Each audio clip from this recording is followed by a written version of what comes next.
How many know your spirit doesn't need repair? Your spirit's in perfect communion with Jesus. Your spirit, in him, you have been made complete.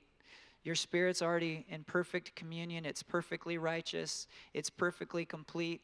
But our emotions are catching up. Our emotions and our mind is what needs renewing and restoring and repairing. And so the renewing of the mind is this process where we're trying to get our mind and we're trying to get our emotions to catch up to our spirit, what our spirit already knows. That's why a good declaration is, I am the righteousness of God in Christ.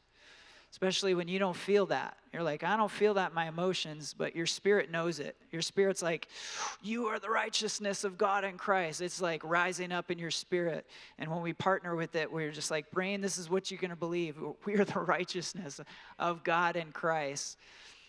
And it's powerful. I remember I spent a whole day once, and I'm like, okay, I'm just going to confess this one thing just over and over today. And just all day, just for a whole day I was working. It was actually when we were putting up this wall. And just all day, it was just, I'm the righteousness of God in Christ. Just like, under my breath, or I'm the righteousness of God in Christ. And man, your mind and emotions will come on fire when you're directing them by your spirit. They like come alive.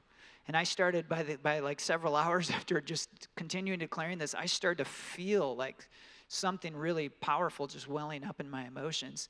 And I was like, just looking at just like, even just being here and just doing this simple thing, I was just like, well, I feel like a righteous king. And I'm just putting wood on the wall. And I was with a few other people, and I was like, oh, and I'm just with these righteous kings, and we're just getting to do this project.